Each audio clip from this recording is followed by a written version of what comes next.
नमस्कार दोस्तों, let's grow upper channel में आप सभी का स्वागत है। हम लोग प्रैक्टिस सेट कर रहे हैं। प्रैक्टिस सेट 42वां करने जा रहे हैं। इस प्रैक्टिस सेट में जितने भी क्वेश्चन करा रहे हैं वो इस एग्जाम के लिए बहुत ही इंपॉर्टेंट है। तो चलिए देर न करते हुए सीधे चलते हैं क्वेश्चन पे। पहला क्वेश्चन क्या कर रहा है, पढ़ लेते हैं। पहला क्वेश्चन कर रहा है कि एक वृत्ताकार पार्क बनाने का प्रस्ताव किया जाता है जिसका क्षेत्रफल क्रमशः 16 मीटर और 12 मीटर व्यास के दो वृत्ताकार पार्क के क्षेत्रों के योग के बराबर है। तो नए पार्क का अर्ध व्यास बताइए। कहने का मतलब इसका यह है कि कोई नया पार्क बनाने का प्रस्ताव है। ठीक है, तो उसको हम लिख लेते हैं। देखिए, नया पार्क का क्षेत्रफल बराबर दिया है दो पार्क के क्षेत्रफलों का योग के बराबर है। तो दो, तो पहला हम कर लेते हैं। पहला पार्क का क्षेत्रफल प्लस दूसरे पार्क का क्षेत्रफल। आ रहा समझे? क्वेश्चन से यही कह रहा है कि जो नया पार्क बनाने का प्रस्ताव किया गया है उसका क्षेत्रफल जो है दो पार्कों के क्षेत्रफलों के योग के बराबर है। ठीक है, तो क्या करते हैं, हम सीधे इसका क्षेत्रफल लगाते हैं। क्षेत्रफल क्या कह रहा है? क्षेत्रफल देखिए क्या होता है, वृत्त का क्षेत्रफल है ना। तो ये पार्क वृत्त में है तो वृत्त का क्षेत्रफल क्या हो जाएगा, पाई आर स्क्वायर। ठीक, चलिए वहीं पे पहले वाले के देख लेते हैं क्या होगा। इसका भी पाई आर स्क्वायर, 1 का स्क्वायर कर देते हैं पहला, वैसे ही पाई आर 2 का स्क्वायर। आ रहा समझ में? ये रियल वाला है और ये मतलब ये नया जो बन रहा है उसका त्रिज्या है। इसको हम चलिए आर लिख देते हैं, आपको अगर कंफ्यूजन हो रहा हो तो आर स्क्वायर कर देते हैं। ठीक, चलिए अब यहाँ पे इसको रहने देते हैं, पाई आर स्क्वायर इक्वल टू, और इसमें कॉमन क्या ले लेंगे, पाई ले लेंगे, तो क्या बच जाएगा R1 square plus R2 square. आ रहा समझ में? अब देखिए, अब यहाँ पे त्रिज्या दिया है तो पहले यहाँ पे दिया है कि पहले का जो क्षेत्रफल दिया है वो कितना है, व्यास कह रहा है। ठीक है, तो देखिए 16 दिया है पहले वाले, 16 व्यास दिया तो इसका त्रिज्या कितना हो जाएगा, 8 हो जाएगा। दूसरे का कितना दिया है, 12 मीटर व्यास दिया तो इसका 6 मीटर हो जाएगा। आ रहा समझ में? ये क्या हो जाएंगे, त्रिज्याएं हो जाएंगी दोनों। तो चलिए हम क्या करते हैं, सबसे पहले उसका रख लेते हैं। यहाँ पे लिखेंगे पाई आर का स्क्वायर इक्वल टू पाई, और यहाँ पे क्या हो जाएगा, आर की जगह पे क्या रखेंगे हम, R1 की जगह पे 8 स्क्वायर प्लस, और दूसरे पे क्या लिखेंगे, 6 का स्क्वायर। आ रहा समझ में? देखिए यहाँ पे होगा, ऐसे होगा। अब ये पाई पाई काट दीजिए तो आर स्क्वायर इक्वल टू 8 का 64 छचा के 36, क्या आ जाएगा, आर स्क्वायर इक्वल टू 100। आ रहा समझ में? तो आर बराबर क्या हो जाएगा, 10। यानी जो नए पार्क का त्रिज्या निकल के आएगा वो कितना आएगा, 10 सेंटीमीटर आएगा। यही कह रहा है यहाँ लास्ट में कि नए पार्क का अर्ध व्यास क्या होगा। तो नए पार्क का अर्ध व्यास क्या हो जाएगा, अर्ध व्यास त्रिज्या होती है। आ रहा समझ में? चलिए नेक्स्ट क्वेश्चन देखते हैं, ऐसे ही सॉल्व करेंगे। नेक्स्ट क्वेश्चन कह रहा है कि यदि 13 पर 50 पावर है को 14 से भाग दिया जाता है, यानी कोई संख्या है 13 पर 50 है और उसको कह रहा है 14 से भाग देने पर शेषफल क्या आएगा, शेषफल क्या आएगा। ठीक है, ये पूछ रहा है। तो देखिए ये है, अब देखिए ये नीचे कितना 14 है, ऊपर 13 है, तो कितना आ रहा है अंतर, -1 का। ठीक, इस पे घात कितना है, 50 है, 14 है। तो देखिए हम बताए थे कि अगर अंतर कितना हो, 1 का हो, और उस पर क्या घात अगर सम है, देखिए सम है ये है, तो उसका शेषफल हमेशा क्या आएगा, 1 आएगा, +1 आएगा। आ रहा समझ में? क्या हम बोले हैं कि अगर इस पे घात सम है तो 1 आएगा, वहीं पे अगर विषम होता, यानी यहाँ पे मान लीजिए 47 दे देता, आया 5 14 होता। आ रहा समझ में? तो अगर यहाँ पे क्या रहता, विषम रहता, तो वो संख्या कौन सी हो जाती, 13 ही हो जाती। मतलब शेषफल जो आता है वो कितना होता, शेषफल होता 13। एक बार और समझ लीजिए, जब देखेंगे अंतर 1 का है, मतलब ऊपर का जो अंश है, अंश अगर 1 कम है इससे, तब उस पर हम देखेंगे घात कौन सा है। घात यहाँ देखिए सम है तो हमेशा +1 आएगा शेषफल। अगर यहाँ पे विषम होता तब क्या होगा, उसका जो आधार होता है, ठीक, वही क्या हो जाएगा, उसका शेषफल हो जाएगा। चलिए नेक्स्ट क्वेश्चन देखते हैं क्या कर रहा है। नेक्स्ट क्वेश्चन दिया है, देखिए यदि कह रहा है यदि x इक्वल टू 3 प्लस √8 हो तो x³ + 1/x³ का मान क्या होगा, यही कह रहा है। देखिए x है ना, तो हम सबसे पहले इसको भी देखिए, यहाँ पे 1/x दिया है, 1/x³ तो हम क्या करेंगे, इसको भी 1/x कर लेंगे ताकि हमको यहाँ पे रखने पे कोई दुविधा ना हो। यहाँ देखिए क्या हो जाएगा, 1/3 प्लस, ऐसे हम तुरंत रख देते हैं लेकिन हम आपको बता रहे हैं क्या हो जाएगा,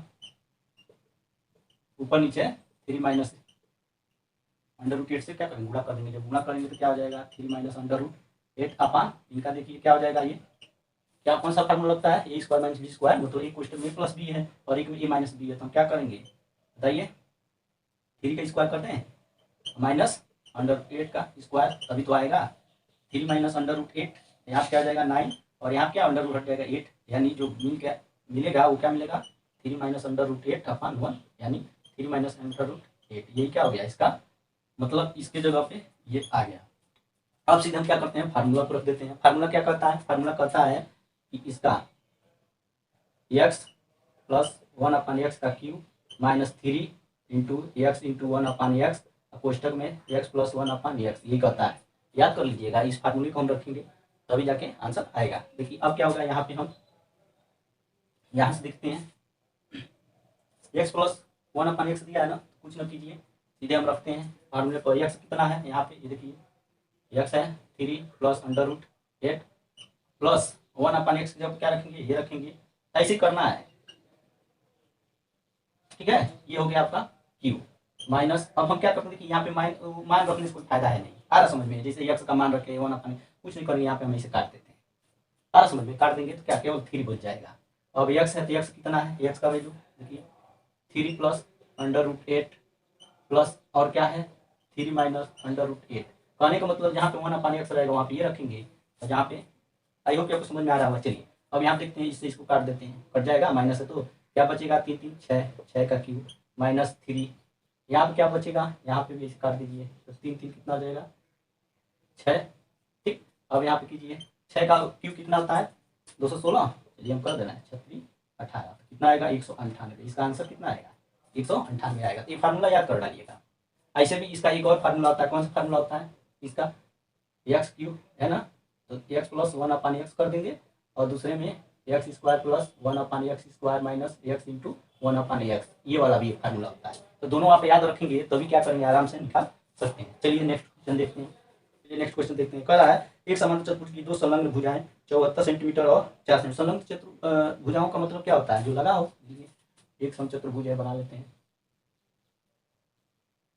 ए बी सी डी, ठीक है। उसमें संलग्न भुजाओं का मान दिया है, एक दिया है, एक का 74 दिया है, एक का दिया है 40, आ रहा समझ में, और एक क्या क्या कह रहा है, एक विकर्ण दिया है, इसमें विकर्ण एक दिया है, कौन सा कितना है 102 सेंटीमीटर है, आ रहा समझ में, 102 सेंटीमीटर है। तो कह रहा है कि समांतर चतुर्भुज का क्षेत्रफल बताइए, क्या पूछ रहा है, समांतर चतुर्भुज का क्षेत्रफल क्या होगा, ये पूछ रहा है। देखिए आप हम बता देना चाहते हैं, यहाँ देखिए ये एक त्रिभुज बन रहा है कि नहीं बन रहा है, बन रहा है ना, देखिए तो ये समांतर चतुर्भुज कितना, ये पूरा हो गया, यानी ए बी सी डी का क्षेत्रफल बराबर क्या होता है, इस ये जो आपका त्रिभुज है, इसका जब हम क्षेत्रफल निकालेंगे या इसका दूना करेंगे तो क्या हो जाएगा, पूरे का क्षेत्रफल आ जाएगा। तो देखिए सबसे पहले क्या करते हैं, ए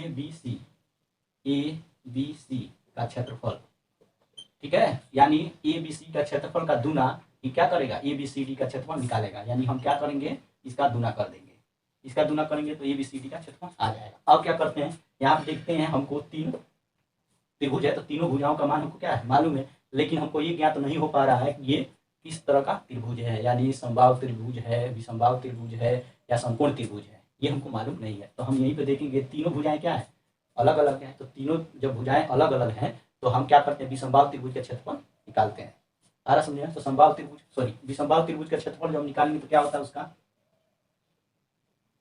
विसमबाहु त्रिभुज का क्षेत्रफल बराबर क्या होता है, यही होता है ना, S minus A S minus B S minus C, आ रहा समझ में। तो देखिए हमको ये तो मालूम है कि विसमबाहु त्रिभुज का क्षेत्रफल क्या होता है।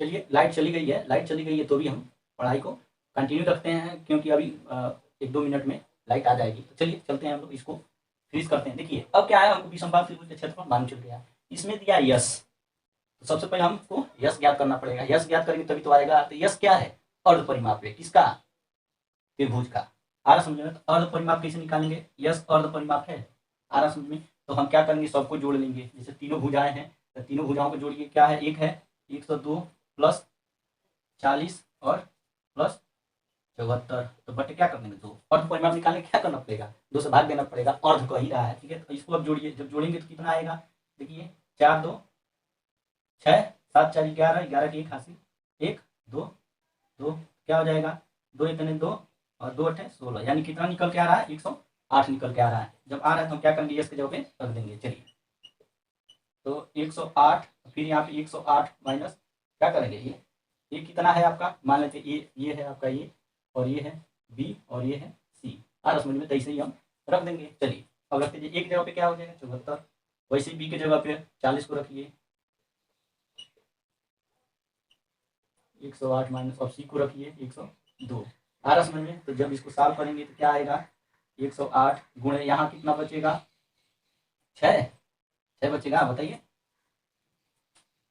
6 नहीं बचेगा, इसको सॉल्व कीजिए। देखिए 8 8 में 4 गया 4, आ रहा समझ में कितना होगा 34, और यहाँ पे जब घटाएंगे तो कितना आएगा 8 क्या आएगा 68 आएगा, और यहाँ पे कितना आएगा जब घटाएंगे तो 6 आएगा। आ रहा समझ में, तो जब इनका हम निकालेंगे आंसर तो कितना आएगा 1224 वर्ग सेंटीमीटर आएगा। आ रहा समझ में, कितना आएगा 1224 वर्ग सेंटीमीटर। कैसे निकालेंगे, इन सब का गुणनखंड कर लीजिए, गुणनखंड कर लीजिएगा, उसके बाद पेयर बना लीजिएगा, पेयर बनाएंगे तो उससे वर्ग निकल के आ जाएगा। आ रहा समझ में। चलिए अब कह रहा है लास्ट में कि समांतर चतुर्भुज का क्षेत्रफल बताइए। अब इतना हमको मिल गया, कितना मिल गया, ये मिल गया, तो अब पूरे का पूछ रहा है तो हम क्या करेंगे, इसमें ये जो लिखा है ना इसमें रख देंगे, यानी ए बी सी डी का क्षेत्रफल बराबर 2 गुणे ए बी सी का क्षेत्रफल कह रहा है। देखिए ए बी सी का क्षेत्रफल यही तो निकल के आया यहाँ पे, ये मान लेते हैं ए बी सी का क्षेत्रफल है। विषमबाहु क्षेत्र त्रिभुज जो था वो क्या है आपका ए बी सी है त्रिभुज, तो उसी का क्षेत्रफल क्या करेंगे यहाँ पे रख देंगे 12 24। तो जब गुणा करेंगे तो कितना आएगा बताइए, 2 चौको 8, 2 दूना 4, 2 दूना 4, 2 इतने 2, यानी 2448 वर्ग सेंटीमीटर इसका आंसर आएगा। आई होप कि आपको ये समझ में आ रहा होगा। चलिए नेक्स्ट क्वेश्चन देखते हैं क्या कर रहा है। चलिए नेक्स्ट क्वेश्चन कर रहा है, यदि एक समबहुभुज का प्रत्येक बहिष्कोण 18 डिग्री है तो बहुभुज में भुजाओं की संख्या है। ठीक, तो देखिए हम जानते हैं समबहुभुज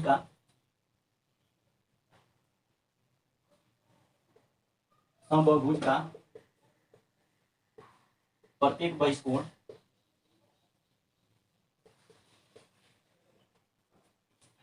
कितना होता है 180 बटे n, यही होता है ना, यही होता है नहीं 360 होगा, 360 डिग्री।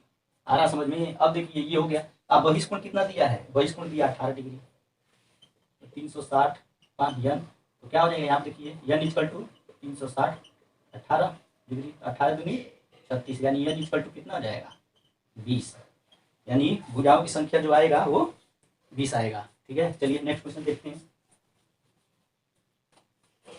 नेक्स्ट क्वेश्चन कर रहा है, यदि समबाहु त्रिभुज का क्षेत्रफल ए तथा इसकी ऊंचाई भी हो तो बी स्क्वायर अपान ए है। आ रहा सुना समबाहु त्रिभुज का क्षेत्रफल कर रहा है, तो सबसे पहले हम क्या करेंगे इसका भुजा ज्ञात करेंगे।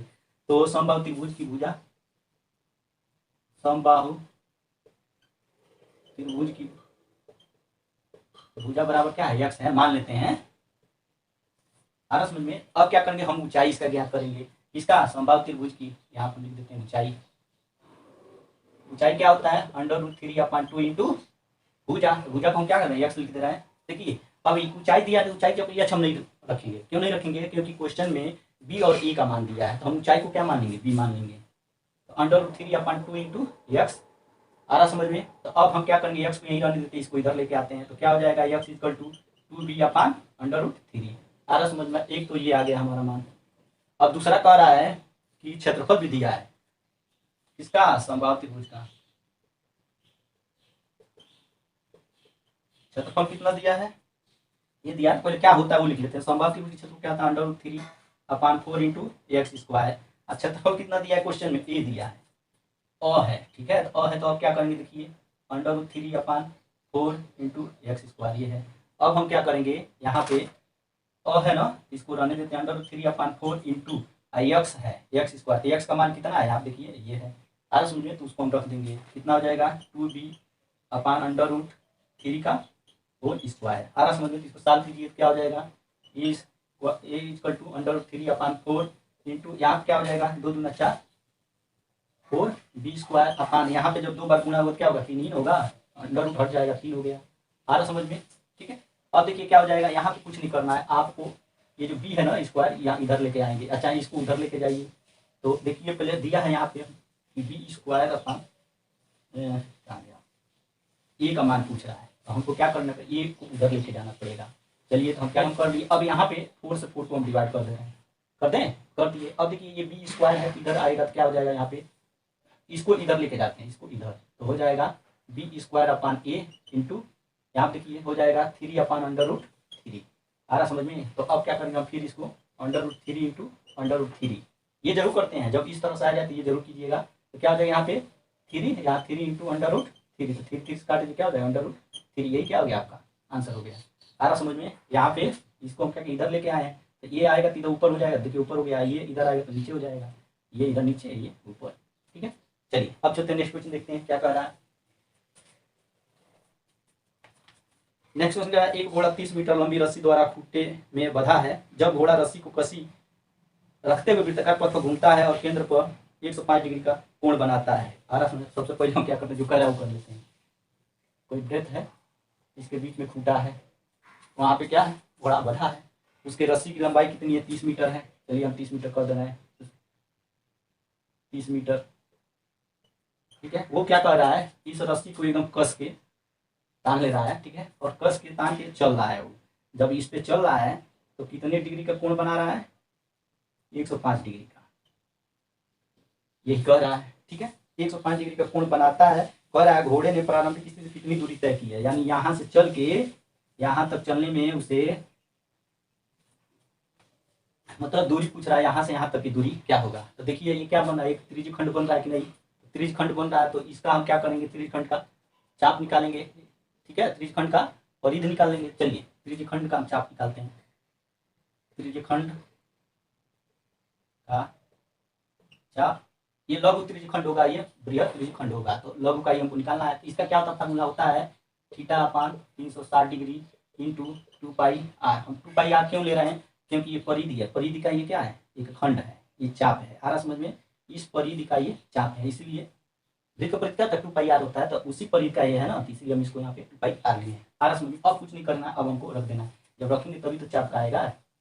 ठीक, चलिए अब थीटा क्या कितना है, देखिए 110 degree, sorry 105 degree, 360 degree into 2 into pi का मान /7 होता है। और त्रिज्या कितना है, ये लंबी रस्सी जो है ये क्या है आपका, त्रिज्या है। आ रहा समझ में। इस वृत्त की त्रिज्या को हम यहाँ पे रखते हैं 30।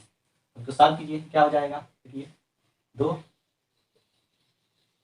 हो गया। अब देखिए 30, 3 6 बार। आ रहा समझ, यहाँ देखिए 7 एकन्ने 7, 7 एकन्ने 7, 7 बचे 35। आ रहा समझ, यहाँ देखिए 2 एकन्ने 2, 2 एकन्ने 2, 2 3 6, यहाँ पे 3 बचे 15, यानी 11 बचे 55 मीटर क्या हो जाएगा, उसका जो दूरी पूछ रहा है वो आंसर आएगा इसका, ये आंसर हो गया। क्वेश्चन आप देखेंगे आंसर समझ में आ जाएगा कैसे किया गया, ठीक है। चलिए नेक्स्ट क्वेश्चन देखते हैं। अब तो इतना ज़्यादा स्पीड हो जाना चाहिए, क्वेश्चन देख के समझ में आ जाएगी क्या कर रहा है। चलिए उसके बाद कह रहा है, एक व्यक्ति 2 किताब 410 में खरीदता है और दोनों किताबों को समान मूल्य पर बेचता है। एक से उसे 15% का लाभ होता है, दूसरे पर 10% की हानि होती है। तो दोनों किताबों क्रय मूल्य पूछ रहा है। तो दो किताबों की एक व्यक्ति 410 में खरीदता है। देखिए पहला किताब का क्रय मूल्य लिख लीजिए, पहले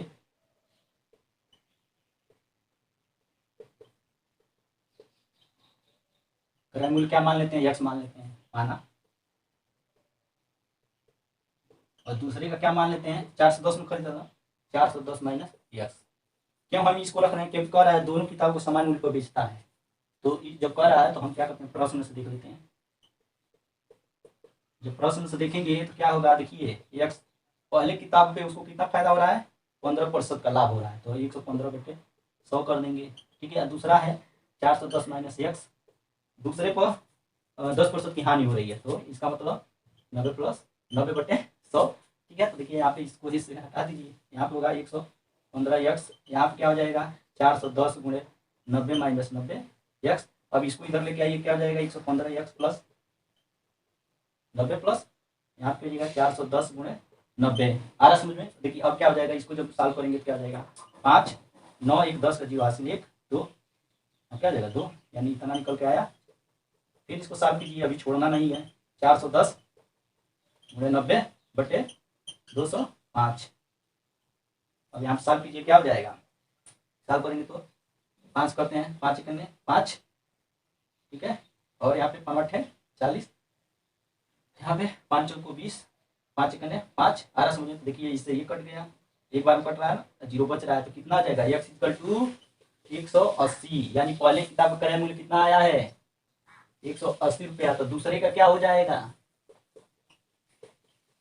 दूसरे का क्रय मूल्य क्या हो जाएगा, यहाँ देखिए 410 में से 180 क्या करेंगे, घटाएंगे, 410 में से 180 क्या दीजिए, कितना आएगा 0, यहाँ पे 3 और यहाँ पे 2, यानी इसका आंसर ये निकल के आया। 2 आया पहले का 180 और दूसरे का 230, 180 230, ठीक है, ये आप क्या गया आंसर आ गया। चलिए नेक्स्ट क्वेश्चन देखते हैं क्या कर रहा है। नेक्स्ट क्वेश्चन कर रहा है एक उन वर्गाकार टाइल्स की न्यूनतम संख्या ज्ञात कीजिए जो कि 15 मीटर 17 सेंटीमीटर लंबा और यानी कमरे के फर्श कर रहा है, यानी कमरे का लंबाई या चौड़ाई दिया है क्वेश्चन के हिसाब से। तो पहले हम लिखते हैं लंबाई कमरे का, यानी आयत का लंबाई कितना है 15 मीटर और 17 सेंटीमीटर, चौड़ाई कितना दिया है 9 मीटर 2 सेंटीमीटर। सारा समझ में। तो सबसे पहले हम क्या करते हैं, इन सबको सेंटीमीटर में बदल देते हैं, इनका जो सेंटीमीटर में बदलेंगे क्या है 1517 सेंटीमीटर। सारा समझ में। ये इसे इसको 902 सेंटीमीटर। सारा समझ में। तो क्वेश्चन लास्ट में कह रहा है कि मतलब इन सब का लंबाई चौड़ाई वाले कमरे की फर्श में लगाई जानी है, मतलब वर्गाकार टाइल्स की न्यूनतम संख्या पूछ रहा है। तो चलिए हम लिखते हैं वर्गाकार टाइल्स की न्यूनतम संख्या बराबर क्या हो जाएगा, आयत का क्षेत्रफल बटे वर्ग का क्षेत्रफल। सारा समझ में। तो देखिए आयत का क्षेत्रफल क्या, लंबाई और चौड़ाई दिया तो हम लिख ही लेते हैं, कितना दिया लंबाई, आयत का क्षेत्रफल क्या होता है लंबाई गुणे चौड़ाई होता है ना, ये भाई लंबाई गुणे चौड़ाई यही लिख देते हैं।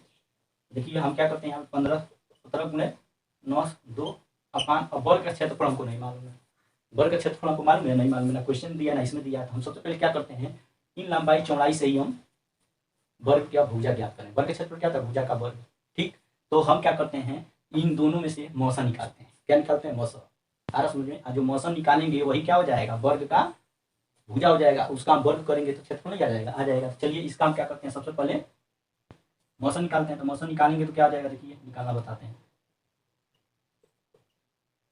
902, यानी इसमें इससे भाग दे रहे हैं, तब तक भाग देंगे जब तक पूरा कट ना जाए। चलिए क्या हो जाएगा, यहाँ पे एक बार में जाएगा कितना होगा तो 2, यहाँ पे 5 1, यहाँ पे कितना हो जाएगा 6, ठीक। फिर से हम क्या करेंगे, इसको अंदर लिखेंगे 902, तो कितने बार में जाएगा, एक बार में 615, यहाँ पे 7, यहाँ पे क्या हो जाएगा 9 9 में से गया 8, यहाँ पे 2, फिर से इसको भाग देते हैं, ठीक है। अब कितना बार में 2 3 6, यानी 2 बार में जाएगा 214 के 4 हासिल 1, 2 8 16 16 1 17 7 हासिल 1, 2 2 4 1 5, ठीक है। यहाँ पे क्या हो जाएगा 1, यहाँ पे 11 11 में से 7 गया 4।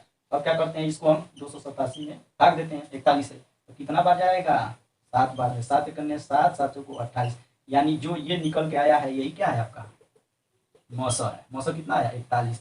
यही क्या हो जाएगा, यही जो माप होगा ये वर्ग का भुजा हो जाएगा, यानी ये वर्ग की भुजा निकल के आई है। तो वर्ग का क्षेत्रफल पूछ रहा है तो हम क्या करेंगे, यहाँ पे वर्ग का क्षेत्रफल पूछ रहा है तो भुजा का क्या करेंगे वर्ग, यानी 41 गुणे 41 कर देंगे। आ रहा समझ में, ठीक आ रहा तो बढ़िया है।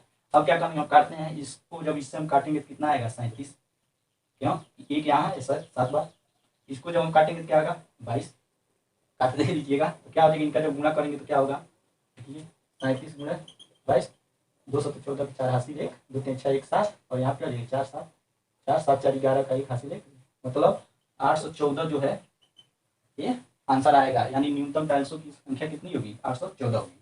चलते हैं नेक्स्ट क्वेश्चन देखते हैं। अगर वीडियो आपको पसंद आ रहा होगा, मतलब क्वेश्चन आपको पूरी तरह समझ में आ रहा होगा तो लाइक कर दिया कीजिए लाइक कर देने में कोई दिक्कत नहीं है। चलिए नेक्स्ट क्वेश्चन देखते हैं। कह रहा है कि दो प्राकृतिक संख्याओं का योग 8 है, उन संख्याओं को ज्ञात कीजिए जबकि उनके व्युत्क्रमों का योग 8/15 है। तो देखिए इसको हम ऑप्शन से कर सकते हैं जल्दी से। ऑप्शन में दिया है 3 है 5 है, ठीक है, और पहला है, दूसरे में दिया है 6 और 2 दिया है, और तीसरा दिया है जो ऑप्शन वो है 4 और 4 है। आ रहा समझ में। देखिए कह रहा है योग, कह रहा है योग कितना आना चाहिए 8 आना चाहिए, तो इसको भी जोड़ेंगे तो 8, इसको भी 8, इसको भी जोड़ेंगे तो 8 आएगा। लेकिन उसके आगे का जो नेक्स्ट है वो कह रहा है जबकि उनके व्युत्क्रमों का योग 8/15 है। तो अब व्युत्क्रम हम करेंगे, तो इनमें देखेंगे कौन सी, इसको ले लेते हैं। व्युत्क्रम कर रहा है तो उल्टा 1/3 प्लस 1/5, क्योंकि योग कर रहा है व्युत्क्रमों का योग। देखते हैं कि 8/15 आता है कि नहीं आता है, ठीक है। तो क्या हो जाएगा 5 3 15, ये क्या हो जाएगा 5 + 3 3 8, तो क्या हो गया 8/15। यही क्या हो गया आपका आंसर हो गया। कहने का मतलब जो संख्या होगी वो कौन सी होगी 3 और 5 होगी। आप इसको ऐसे ही लगाइएगा, ज़्यादा समय नहीं लगेगा। चलिए नेक्स्ट क्वेश्चन देखते हैं क्या कर रहा है। ऐसे रहेंगे जो ऑप्शन से आप तुरंत निकालोगे। कह रहा है कि दो संख्याओं का अनुपात 5:9 है। कोई संख्या है, दो संख्या है 5:6 दिया है और उसका मौसा दिया है। मौसा कितना दिया है 12 और लौसा पूछ रहा है। ठीक है, तो देखिए लौसा क्या होती है सबसे बड़ी संख्या होती है, मौसा छोटी संख्या होती है। तो इस तरह का जो क्वेश्चन रहता है हमको मतलब बड़ी संख्या याद करना है संख्याओं से। तो ये है ना, तो हम क्या करते हैं हमेशा इनका गुणा कर देते हैं। कितना होता है 6 6 × 5 = 30। ठीक है, वो आगे अब क्या करेंगे इनका जो 30 आया ना इनका इनमें गुणा कर देंगे।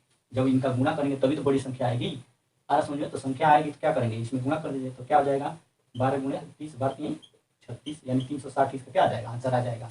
यहीं पे अगर मौसम पूछता आ रहा समझ में, तो मौसम पूछता तो क्या करते हैं हम इन दोनों को जोड़ देते हैं।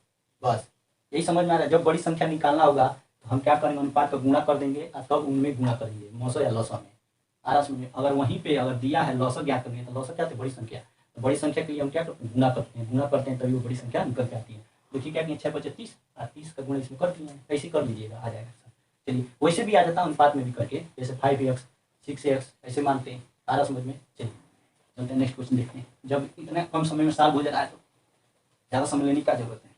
उसके बाद कह रहा है कोई व्यक्ति 8 रुपये में 10 वस्तु खरीदता है और उन्हें 1.25 प्रति वस्तु की दर से बेचता है, तो उसका लाभ प्रतिशत क्या होगा। लाभ प्रतिशत बताइए। लाभ प्रतिशत बराबर क्या होता है विक्रय मूल्य माइनस क्रय मूल्य बटे क्रय मूल्य गुणे 100।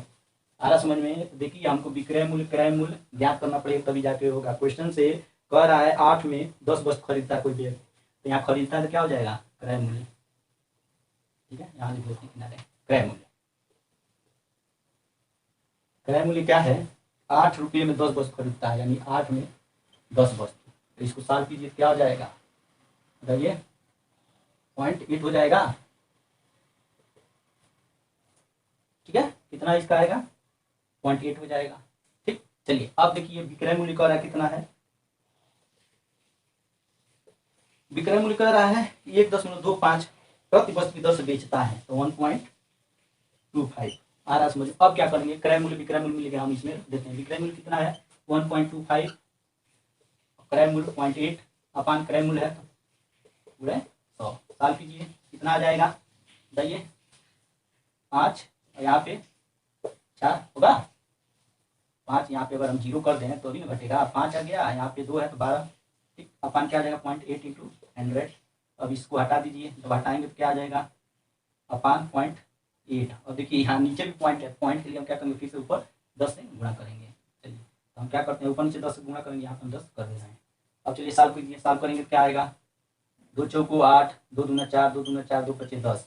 अब इसको साल कीजिए, जब साल करेंगे तो क्या आएगा 4 पचे 20 4 छक्के 24 4% क्या होगा इसका लाभ होगा। आई होप कि आपको समझ में आ गया होगा। चलते हैं नेक्स्ट क्वेश्चन देखते हैं क्या कर रहा है। ठीक है, नेक्स्ट क्वेश्चन कर रहा है यदि एक बराबरता बटन में किसी वर्ग की निम्न और उच्च सीमाएं क्रमशः 10 और 40 है तो वर्ग का मध्य बिंदु है। देखिए क्वेश्चन किसी तरह से भी बनाया जा सकता है। हम बताएं तो वर्ग अंतराल में 2 होता था, वर्ग 1 2 होता था। देखिए एक दिया है 10 और एक दिया है 40, ऐसे ही होता था। ये निम्न सीमा होता था बताए थे यल, और ये उच्च सीमा होता था यच वर्ग अंतराल में। तो इसका मध्य बिंदु बता रहा है, पूछ रहा है वर्ग का मध्य बिंदु। तो हम क्या करेंगे दोनों को जोड़ देंगे 10 + 40/2 तभी तो आएगा 50/2 क्या आ जाएगा 25। ये क्या आ जाएगा 25 क्या आ जाएगा आंसर हो जाएगा। चलिए नेक्स्ट क्वेश्चन देखते हैं क्या कर रहा है। नेक्स्ट क्वेश्चन कर रहा है कि व्यंजक 2x² माइनस लिख लेते हैं 2x² माइनस 9x माइनस 36 का गुणनखंड कह रहा है क्या होता है। तो हम गुणनखंड के लिए क्या करते हैं इनका इनके साथ गुणा करते हैं। जब गुणा करेंगे तो कितना आएगा 52 आएगा ना। अब क्या करते हैं 52 का कितना गुणनखंड करेंगे कि ये बीच का मान आ जाए। आ रहा समझ में? तो कितना हो जाएगा बताइए 13 चौको 52 हो जाएगा 13 × 4 13 चौको 52। अब देखिए क्या करेंगे यहाँ पे इन दोनों को जब हम क्या करेंगे घटाएंगे तभी तो आएगा, यानी 13 - 4 घटाएंगे तो आएगा। यहाँ पे क्या होगा हमको इसको व्यवस्थित करना पड़ेगा, यानी 2x² माइनस यहाँ पे क्या होगा -4 पहले आएगा क्यों आएगा, क्योंकि ये 9 जो होगा, क्योंकि यहाँ पे 13 है ना, 13 से है ये डिवाइड होगा, ना कि 2 से डिवाइड होगा। तो यहाँ पे क्या करेंगे, प्लस 13 कर देंगे, x equal to x minus क्या आ जाएगा 26। आ रहा समझ में, ये आ गया, ऐसे ही करना है।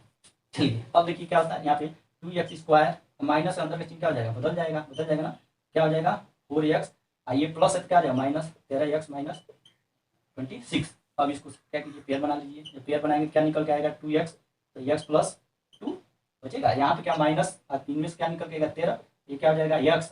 देखिए बाहर माइनस, जब पुस्तक बंद होगा तो चेंज हो जाएगा, तो क्या हो जाएगा 2, यानी x प्लस 2 और 2x प्लस माइनस 13 जो बच गया है, ये कॉमन था, ये बच गया ये, ठीक है। तो इसमें कह रहा है कि एक गुणनखंड होगा, तो एक गुणनखंड क्या होगा, यही होगा ना, यही क्या हो जाएगा आपका, यानी x प्लस 2 जो होगा इसका आंसर होगा। चलिए नेक्स्ट क्वेश्चन देखते हैं क्या कर रहा है। आज का जो प्रैक्टिस सेट है उसमें आसान टफ सारे क्वेश्चन है। कह रहा है 2 मेज तथा 3 कुर्सियों का मूल्य 2000 है, 3 मेजों तथा 2 कुर्सियों का मूल्य 2500 है, तो 1 मेज तथा 5 कुर्सियों का कुल मूल्य क्या होगा।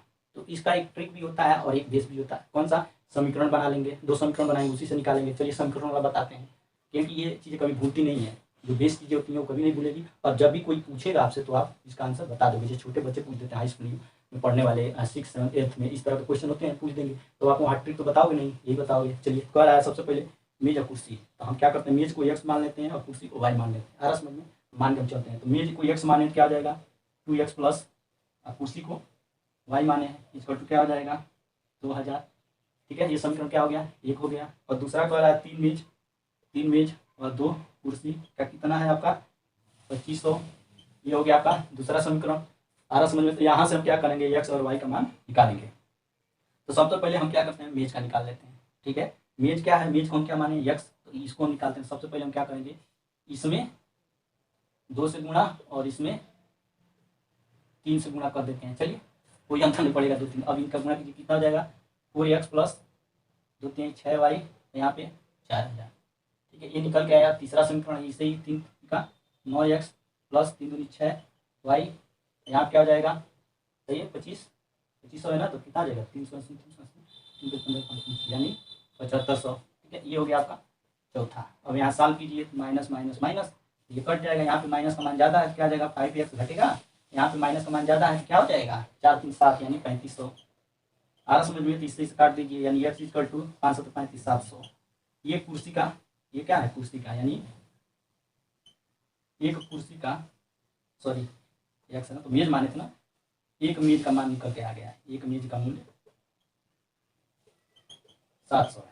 आ रहा समझे। अब क्या करेंगे, अब y यहीं से निकालेंगे, y क्या है, कुर्सी का है मूल्य, ठीक है। मेज का तो निकल गया, तो हम क्या करेंगे, किसी एक समीकरण में, किसी भी, चलिए इसमें हम रख देते हैं, क्या है समीकरण ले लेते हैं 2x plus 3y equal to 2000। तो अब 2 गुणे, अब यहाँ पे x है तो x का क्या रखेंगे 700 प्लस 3y इक्वल टू, ठीक है 1400 plus 3y equal to 3y equal to 1400, 3y equal to, अब घटाएं कितना आ जाएगा 600 हो जाएगा ना, ठीक है। अब इतना आया तो y इक्वल टू क्या हो जाएगा 3 दूनी 6 यानी y इक्वल टू 200। देखिए y क्या है, ये कुर्सी है, माने थे ना कुर्सी का मूल्य इतना आया है, लेकिन लास्ट में कह रहा है 5 कुर्सियों का मूल्य, एक कुर्सी का मूल्य इतना आया, तो 5 का कितना हो जाएगा 5 दूनी 10 यानी 1000 रुपया आ जाएगा 5 कुर्सी का, ठीक। तो कह रहा है लास्ट में एक मेज और 5 कुर्सी का मूल्य बताइए, यानी एक मेज प्लस 5 कुर्सी, तो यह x है, तो ये क्या हो जाएगा x प्लस 5y, यही कह रहा है ना कुर्सी को मेज, और ये अब जोड़ लीजिए कितना हो जाएगा 700 प्लस 1000 कितना आ जाएगा 1700 रुपया होगा दोनों, तो यही क्या हो गया इसका आंसर हो गया, ठीक है। चलिए नेक्स्ट क्वेश्चन देखते हैं क्या कह रहा है। नेक्स्ट क्वेश्चन रहा है ए संबंध बी का इतना मान है, देखिए दिया है, लिख लेते हैं। ए संबंध बी 4 संबंध 5 है, और बी संबंध सी का 6.9 है, सी संबंध डी का 15 संबंध 19 है। तो पूछ रहा है ए संबंध बी संबंध सी संबंध डी इक्वल टू क्या होगा। आ रहा समझ में, तो कुछ नहीं करना है, इसको सॉल्व कर लीजिए, ऐसे सॉल्व करेंगे, ए संबंध बी संबंध सी संबंध डी। अब देखिए ए बी कितना है 4 संबंध 5 और बी सी 6 संबंध 9, ठीक है। सबसे पहले हम क्या करते हैं, इनको सॉल्व कर लेते हैं। साल कीजिए, 6 चौको 24, 6 पचे 30, 9 पचे 45। तो इसको और छोटा कर देते हैं, छोटा करेंगे तो क्या आ जाएगा, 3 अठे 24, 3 दाम 30, 15 तिया 45, ये आ गया। आ रहा समझिए, मतलब ए की जगह पे ये है, बी की जगह पे ये, सी की जगह पे ये। अब इससे छोटा तो होगा नहीं, अब क्या करेंगे, सी और डी का मान रखेंगे ये, यानी यहाँ 15 सी के नीचे और डी के नीचे 19। अब इसको सॉल्व कीजिए, आ रहा समझिए, सॉल्व करेंगे, 15 अठे 120, 15 नामे बताइए 150 और 15 225 और 19 का जब 15 में गुणा करेंगे कितना होगा, इसका इसके साथ, ये देखिए पहले इसके साथ, ये इसके साथ, इसके बाद इसके साथ, लेकिन इसका केवल इसके साथ होगा। तो 19 गुणा 15 कर दीजिए, 5 9 45, 85 4, 5 1 5, 5 4 9, 1 9 9, 1 5 9 9 18 का 88 1 2, यानी 285 हो गया। अरे समझो, इसको और हम क्या कर सकते हैं, छोटा कर सकते हैं।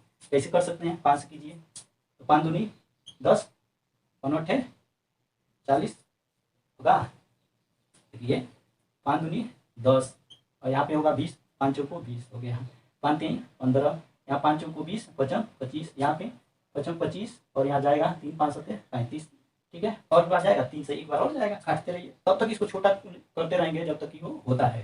तो 3 अठे 24, 3 दामे 30, 15 तिया 45, 3 एकने 3, 3 9 27।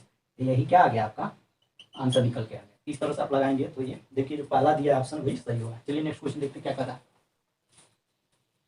नेक्स्ट क्वेश्चन कर रहा है कि इतना इतना दिया, लिख लेते हैं, x minus 1 upon x equal to 1 upon 2 हो तो 4x square plus 4 upon x square का मान पूछ रहा है। तो हम क्या करेंगे, कुछ नहीं करेंगे, इन सारी संख्याओं में 2 से गुणा कर देंगे।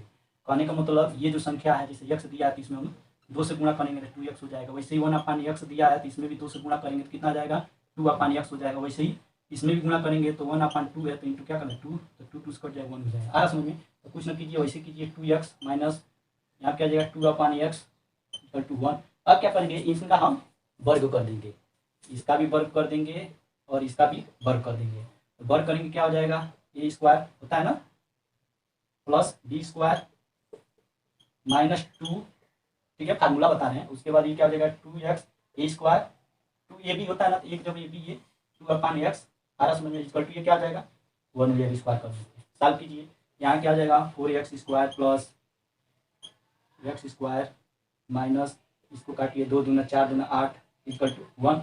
अब क्या हो जाएगा, यहाँ देखिए 4x स्क्वायर प्लस 4 स्क्वायर, अब 1 है, ये उधर जाएगा तो क्या हो जाएगा प्लस 8, तो कितना आएगा 9। देखिए हमारा ये मान है ना, और यही पूछ रहा था यहाँ पे, तो कितना आ जाएगा 9, यानी इसका 9 जो होगा ये आंसर होगा। आई होप कि आप ये समझ में आ रहा होगा। चलिए देखते हैं नेक्स्ट क्वेश्चन। पहला, यदि 7 के 3 लगातार गुणजों का योग 777 है, सबसे छोटा गुणज क्या होगा। तो हम मानते हैं पहला गुणज, माना पहला गुणज क्या है, x है, ठीक है। तो ये माना पहला गुणज x है, x किसका है गुणज, पहला गुणज किसका है 7 का है, तो हम यहाँ क्या करते हैं 7x कर देते हैं। इसी तरह हम दूसरा तीसरा भी करते चले जाएंगे। तो लिखते हैं, चलिए प्रश्नानुसार क्या करते हैं, लिख लेते हैं। एक बार और प्रश्न को देख लेते हैं क्या कर रहा है, ठीक है। देखिए अब प्रश्नानुसार जैसे पहला था ना ये, तो दूसरा अगर हम करते हैं तो उसका क्या हो जाता, बताइए, दूसरा हो जाता 7x प्लस 1, ऐसे ही तीसरा x प्लस 2 हो जाता। तो हम क्या करेंगे, योग कर रहा है ना, योग, हम सबका योग करते हैं, 7x plus 7x plus 1 plus 7x plus 2 equal to 7 7 7। सारा समझ में, इस तरह से हम क्या करेंगे कर लेंगे। अब देखिए, अब इनको हम सॉल्व करते हैं। 7 को क्या करते हैं, यहाँ से कॉमन ले लेते हैं, 7 कॉमन ले लेना, 7 जब हम कॉमन ले लेंगे तो क्या बचेगा, x प्लस 1 सॉरी, और यहाँ पे x प्लस 2 यही बचेगा ना, और यहाँ पे 7 7 7।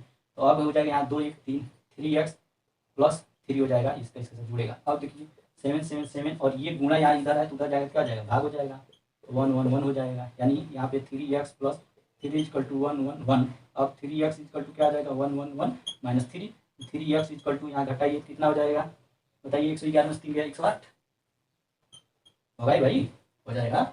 x इक्वल टू क्या आ जाएगा 3 3 3 जा 9, 3 6 जा 18, x का मान निकल के आया है। तो क्वेश्चन क्या कर रहा है, क्वेश्चन कर रहा है गुणज ना, गुणज तो हम क्या माने थे पहले का 7x पहले का, तो गुणज तो हम क्या करेंगे यहाँ पे 7x कर लेंगे, यानी 36 और 36 गुणे 7 कर देंगे तो क्या हो जाएगा 7 6 42 2 8 4 7 3 21 4 25, यानी जो इसका आंसर निकल के आएगा 252 निकल के आएगा। गुणज पूछ रहा था, गुणज, ठीक है। तो आप क्या करोगे, 7 से गुणा करोगे x का, नहीं तो इसमें भी रख दोगे, पहला गुणज ये है। चलिए नेक्स्ट क्वेश्चन देखते हैं क्या कर रहा है।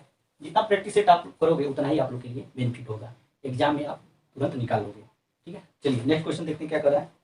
नेक्स्ट क्वेश्चन कर रहा है, राजीव ने एक दिन किताब का 3/8 भाग पढ़ा, बकाया किताब का 4/5 भाग दूसरे दिन पढ़ा, अब किताब का इतना पृष्ठ बच गया। तो बच गया मतलब शेष माइनस होगा। तो मान लेते हैं कि कुल पृष्ठों की संख्या कितनी है। चलिए लिखते हैं, मानना नहीं है, लिखना है। माना कुल पृष्ठों की संख्या x है। तो कह रहा है पहला, एक दिन किताब का इतना भाग पढ़ता है, यानी इसका 3/8 कह रहा है, माइनस लास्ट में कह रहा है कि शेष इतना बच गए, ठीक है। तो बच गए तो माइनस करेंगे तभी तो होगा, तो हम यहाँ पे माइनस का सिंबल लगा दिए। अब इसके पहले वाला समझिए, कह रहा है बकाया किताब का 4/5, यानी इतना तो पहले बार पढ़ चुका है। तो अब मान लीजिए एक है पूरा पृष्ठ, किताब पूरा क्या है, एक है, और उसमें से इतना पढ़ चुका है, ठीक है। जब पढ़ चुका है तो कितना आ जाएगा 8, यहाँ पे क्या हो जाएगा 8 - 3, तो क्या हो जाएगा 5/8। अब इतना बच गया है।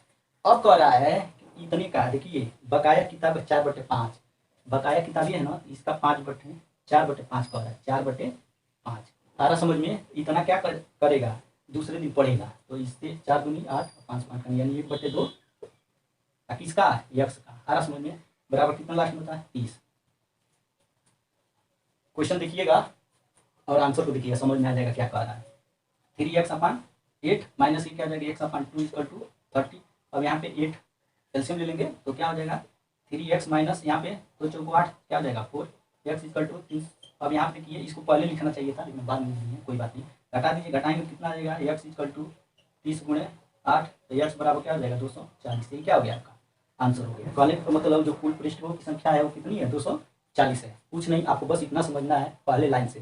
कह रहा है एक दिन किताब का 3/8 भाग पढ़ा, उतना तो पढ़ लिया। अब कह रहा है बकाया किताब का इतना बटे भाग दूसरे दिन पढ़ा। तो क्या करेंगे, जो पढ़ लिए रहेंगे उसी का क्या करेंगे, जो शेष मतलब ऐसे निकालेंगे और इसको सॉल्व करेंगे। चलिए नेक्स्ट क्वेश्चन देखते हैं क्या कह रहा है।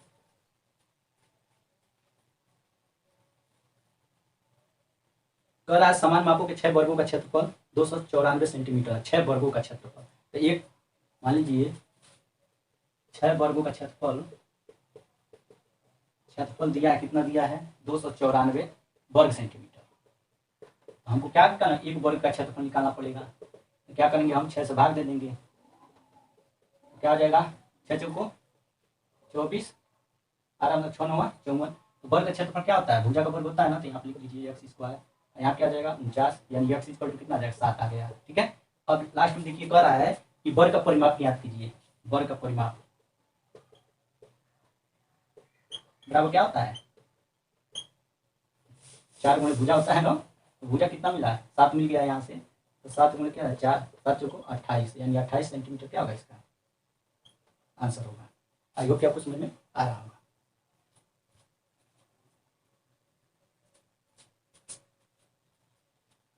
ये आपको समझ में आ गया है। बस आज के सेशन में इतना ही क्वेश्चन। अगर ये सेशन आपको पसंद आया हो तो लाइक, शेयर और सब्सक्राइब करना नहीं भूलिएगा। जय हिंद।